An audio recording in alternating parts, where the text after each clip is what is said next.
मदीने का बाजार है, एक गुलाम को साहब लेकर खड़े और बेच रहे हैं।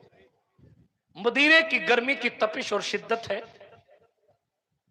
देखने वाले देख रहे हैं कि ये बंदा गुलाम लेकर खड़ा है और बिक ही नहीं रहा, बिक नहीं रहा। कई दिन गुजर गए, वो लाता सामान लाता और बेच के चला जाता, लेकिन गुलाम नहीं बिकता, बाकी सारा सामान बिक जाता। एक खातून नेक किरदार की, उनका नाम सबीता था, जमाने जाहिलियत में वो उधर से गुजरती तो देखती वो गुलाम का मालिक गुलाम को लेकर खड़ा हुआ और कहता ले लो भाई ले लो, लेकिन कोई लेता नहीं। एक दिन वो खातून पहुंची उसके पास, ये गुलाम कई दिन से बेच रहे हो, बिक नहीं रहा है, तुम भी गर्मी में परेशान होते हो, ये भी गर्मी में परेशान होता है, इसकी कीमत क्या है, मैं ही खरीद लेती हूँ। उसने कहा जो खर्चा हुआ है इस पर मेरा, जितने में मैंने खरीदा है और शाम से वगैरह से उधर से लेके आया हूं, बस वो सफर खर्च दे दो और इसका जिस कीमत में मैंने खरीदा है वो दे दो और ले जाओ, मुझे कुछ कमाई नहीं चाहिए, मैं परेशान हो गया। ठीक है। उसके बारे में तारीख में आया, पक्के रंग का था और चेहरे से शक्ल सूरत से गांव का लगता था, तो लोग कहते भाई ये कम अकल का मालूम होता है, इसको खरीद के क्या करेंगे, क्या करेंगे खरीद कर, इसलिए कोई खरीदता नहीं। उस नौजवान खातून को तरस आया और उसने तरस दिखाते हुए पैसा देकर उस जवान को खरीद लिया। अपने दिल में इरादा किया कि मैंने इससे कोई फायदा उठाने के लिए नहीं खरीदा, बस तरस आ गया इस पर कि जवान बेचारा और इसका मालिक धूप में खड़ा रहता है, बस इसीलिए अपने घर की छांव देने के लिए मैं खरीद के इसको अपने घर लेकर आ गया। अब उसने घर पाया, बेचारा बगैर बाप के वगैरह की जिंदगी गुजारता था। अब घर मिला, खाना मिला, सुकून मिला, तो दिमाग की नसें खुल गई, चेहरे का रंग भी साफ होने लगा, दिल की खिड़कियां भी खुलने लगी और अक्लमंदी का मुजाहरा करने लगा। उसी दरमियान अबू हुजैफा नामी एक बुजुर्ग वहां तशरीफ आवर हुए और उनको किसी ने बताया कि खातून बड़ी नेक है और उसने एक जवान पर तरस खा के सिर्फ खर्चा कर दिया, वो कोई फायदे का गुलाम नहीं था, लेकिन उसने फायदा नहीं देखा, खाली उसने इंसानियत की खिदमत के लिए अपना पैसा खर्चा कर दिया। अबू हुजैफा के दिल में ऑटोमेटिक उस खातून की मोहब्बत मौलाना सलीम साहब पैदा हो गई। आप जाओ ना, इसलिए मैं बार बार आपको तवज्जो दिला रहा हूं। हाँ, तवज्जो है आपकी। हाँ, तो मोहब्बत देखकर उसने, अबू हुजैफा ने जब ये बात सुनी कि ऐसे भी लोग जमाने जाहिलियत में रहते, कब मैं उससे मुलाकात करके उसको निकाह का पैगाम देना चाहता हूं। सबीता के पास आया, साहब मक्के का ताजिर, बड़ा बिजनेसमैन है, आपके किरदार को देखकर खुश हुआ है, आपको निकाह का पैगाम भेजा है। इल्म के फायदे देखिएगा, इल्म की बात को जोड़ रहा हूं, तेजी से इख्तिताम की मंजिल तक आता हूं।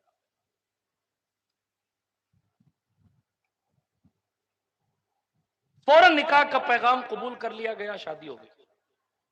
जब शादी हो गई तो गुलाम की मलिका मालकिन अपना गुलाम अपने साथ लेकर अपने ससुराल गई, यानी अबू हुजैफा के घर अब सबीता भी आ गई हैं और वो गुलाम भी आ गया जिसका नाम सालिम है।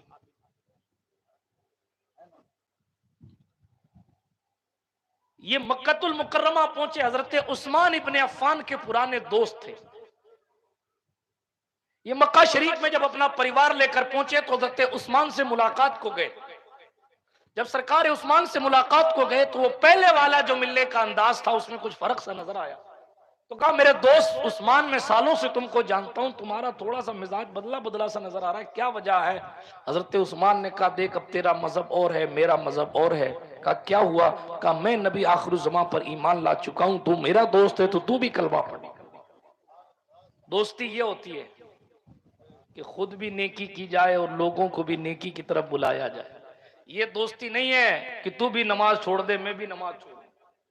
ये दोस्ती नहीं है कि मटर गश्तियां करने के लिए, पार्टियों के लिए तो दोस्तियां हैं, दावतों के लिए तो दोस्तियां हैं, अल्लाह के घर के लिए दोस्ती नहीं। वो दोस्त है ही नहीं। मौला अली फरमाते हैं दोस्त वो है जो अपने दोस्त की आखिरत की फिक्र करता हो। आपको हॉट स्पॉट नेट उधार दे देवे उसको दोस्त नहीं कहते। आपको जनाबे वाला चंदे में चंद रुपया दे देवे चंद महीनों के लिए, ये दोस्ती की निशानी हो सकती है, मगर दलील यह है कि दोस्त आपकी आखिरत की फिक्र करता हो। न मैं जहन्नम में जाने वाले काम करूंगा ना तुझे करने दूंगा, ये दोस्ती है जनाबे वाला।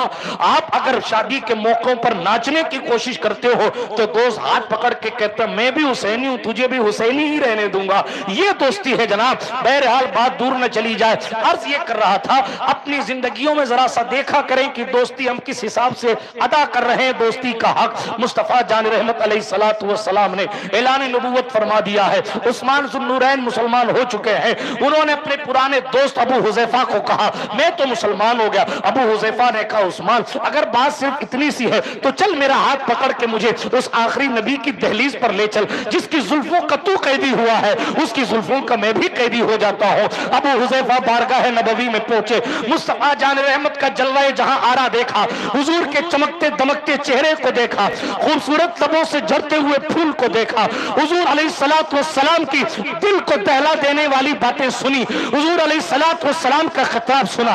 उस दिल नशी खिताब ने अबू हुज़ैफा के दिल की दुनिया को उलट पलट कर दिया। फौरन कलमा पढ़ लिया, कलमा पढ़ के मुसलमान होकर सहाबी रसूल हो गए।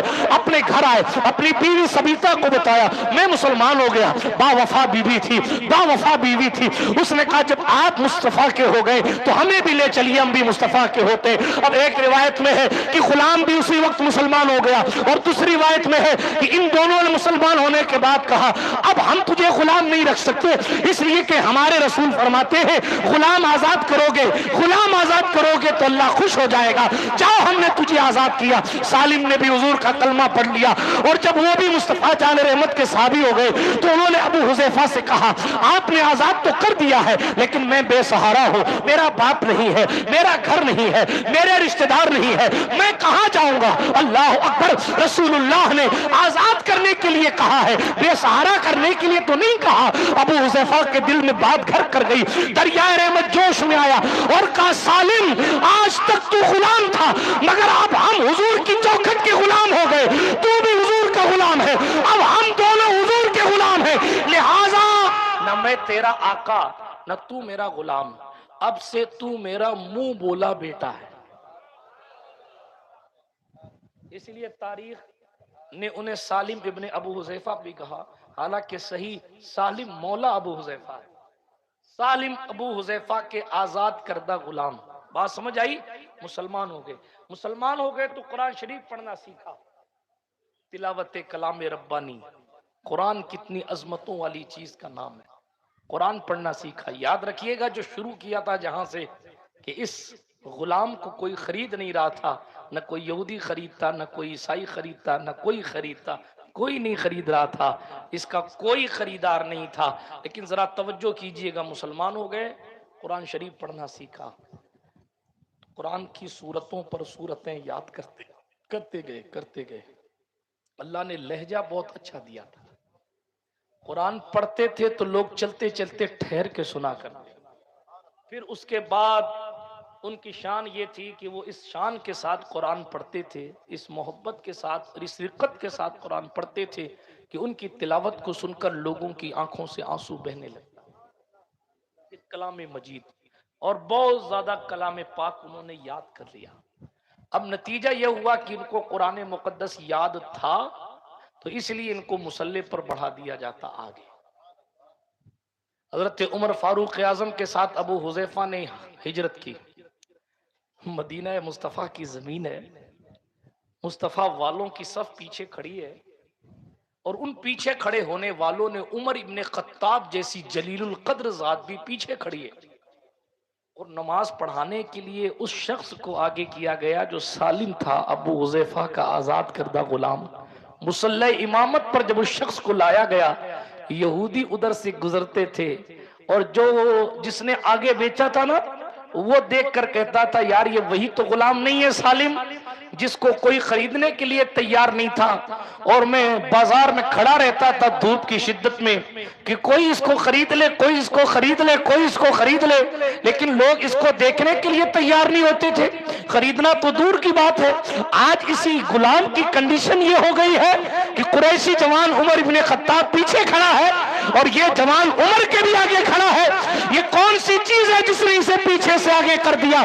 तो जवाब दिया गया, एक तो निस्बत मुस्तफा है कि हुजूर की गुलामी ने इसे पीछे से आगे किया, और दूसरी बात कुरान मुकद्दस का तकद्दुस और कुरान की अजमत है, क्योंकि इस जमात में ये सबसे अच्छा इस वक्त कुरान पढ़ने वाला और सबसे ज्यादा कुरान याद करने वाला है, इसलिए रूम को लर्जा देने वाला, इसलिए ईसाइयत को लर्जा देने वाला उमर इब्ने खत्ताब कहता है, मैं पीछे खड़ा रहूंगा, गुलाम आगे खड़ा रहेगा, ताकि दुनिया जाने कि एक अरब ने आदमी का बोलबाला कर दिया, खाक के जर्रों को हमदों से सुलैया कर दिया, खुद न थे जो राह पर औरों के हादी बन गए। क्या नजर थी जिसने मुर्दों को मसीहा। सुभान अल्लाह, नारे तकबीर, नारे रिसालत। इकबाल ने कहा कि मोहम्मद से वफा तूने तो हम तेरे, ये जहां चीज है क्या लौहो कलम तेरे। लोग तरसते थे, हसरत से देखते थे उस जवान को, काश इसकी जगह हम होते। अल्लाह अकबर। एक रिवायत और जोड़ देता हूं इसमें। एक दिन उम्मुल मोमिनीन आयशा सिद्दीका रदी अल्लाह ताला अन्हा बारगाह रिसालत अक़दस में थोड़ी ताखीर से तशरीफ लाई। हुजूर ने पूछा, आयशा कहाँ रुक गई थी? सुन रहे हैं आप? नहीं सुन रहे? हाथ उठा कर कहें या रसूल अल्लाह। 1:15 बजे भी इतनी बेदारी से सुन रहे हैं, माशाअल्लाह, सुभान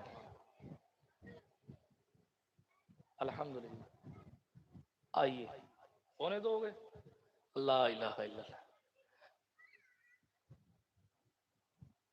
सुभान अल्लाह। आयशा इतनी ताखीर से क्यों आई? अर्ज किया, सरकार में आ रही थी ना, तो किसी की तिलावत की आवाज मेरे कानों में पड़ी, मेरे कानों, मैं वहां ठहर गई, मेरे कदम खुद ब खुद रुक गए, उसकी तिलावत सुनकर अभी आ रही हूं। रिवायत में आया है कि सरकार मुस्तफ़ा करीम ने जल्दी से अपनी चादर मुबारक अपने बदन पर डाली और तेजी फरमाई कि जरा उस शख्स को सुने जिसकी तिलावत को सुनकर आयशा सिद्दीका के कदम रुक गए।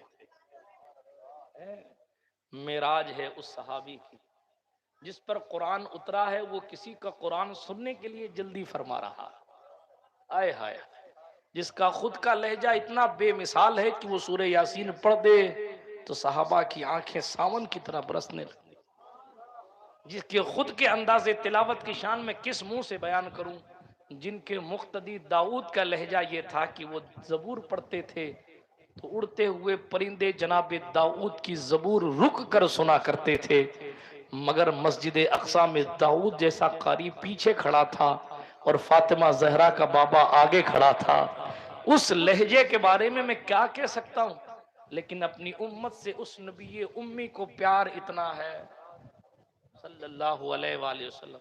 इस उम्मी पर भी आजकल झगड़ा चल रहा है, अल्लाह की पनाह, नऊजुबिल्लाह मिन जालिक। हज़रत शेखुल इस्लाम ने एक मकाम पर पहले फरमाया था, बड़ी खूबसूरत बात, उलमा की तवज्जो चाहता हूँ, का उम्मी का तर्जुमा अगर अनपढ़ करते हो तो नबी का तर्जुमा भी करके दिखा दो। उम्मी अगर अरबी लफ्ज है, इसका तर्जुमा आप दूसरे लोगों से कहा, अगर आप अनपढ़ करते हैं तो नबी उम्मी का लफ्ज कुरान में आया ना, अन्नबीयुल उम्मी, तो नबी का तर्जुमा भी कर दीजिए कि नबी का माना क्या। अगर करेंगे कि नबी का माना खबर देने वाला, तो खबर तो अखबार भी देता है, तो क्या वो भी नबी है? खबर तो न्यूज चैनल भी देता है, खबर तो रेडियो भी देता है। फिर का एक सीधी सादी तारीफ, ऐसी खबर देने वाला जैसी खबर कोई ना दे सके। इसलिए हमारे उलमा ने कहा गैब की खबरें देने वाला। अब आप वाले तर्जुमा ले आओ, ऐसा पढ़ा, ऐसा अनपढ़, नौजुबिल्लाह, वो अनपढ़ कहते हैं, लेकिन उन्हीं के मुताबिक अगर बफर्ज़े मुहाल तर्जुमा कर दिया जाए तो ऐसा अनपढ़ जो गैब की खबरें देता है, ये जनाबे वाला। आप आए थे बुराई करने के लिए नऊजुबिल्लाह आशिक के सादिक ने वहां से भी हुजूर का तकद्दुस निकाल। अरे ये हुजूर की शान है। उम्मी का माना ये दुनिया में किसी से पढ़ा नहीं है फिर भी सारी कायनात को पढ़ा रहा है। ये हुजूर का मौजज़ा है। किसी ने आपको नहीं पढ़ाया है मगर आपने सारी कायनात को पढ़ाकर मौलिम कायनात का ताज बनाया। बात समझ आई? और भी उम्मी के कई माना, उम्मत वाला नबी, उम्मुल कुरा वाला नबी, जाने दें, मैं फिर कभी इस पर बोलूंगा, मौजू नहीं है, वक्त नहीं है। और हर गैरों को जवाब देना भी जो है वो अपनी शान के मुताबिक नहीं समझना चाहिए। लेकिन बात रसूल की नामूस की थी तो इशारतन अर्ज करता हुआ चल गया।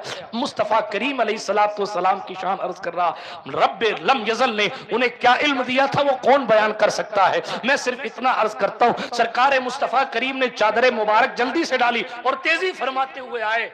सालिम अभी तिलावत कर ही रहे थे, हुजूर ने खुद खड़े होकर उनकी तिलावत सुनी। बोलो ना सुभान अल्लाह। ये उस कारी की मेराज है। सारी जिंदगी नात का नात पढ़ता है और इतना ही ख्याल करता है काश एक बार आप सरकार खुद सुन लें।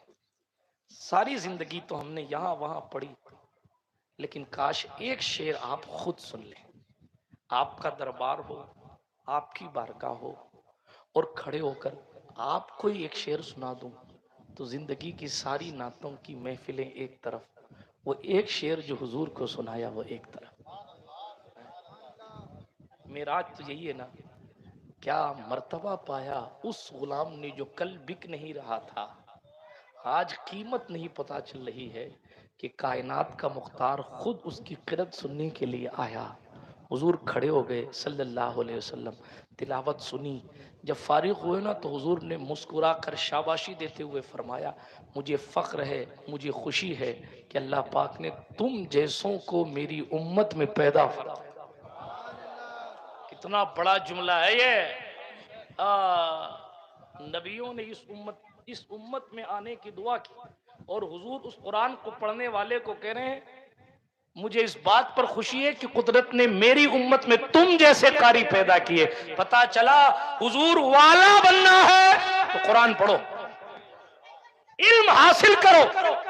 हुजूर की मिलाद के मकासिद में एक मकसद ये भी है जो मैंने हदीस पढ़ी, हुजूर फरमाते हैं बुइस्तु मुअल्लिमा, मुझे मुअल्लिम बनाकर भेजा गया।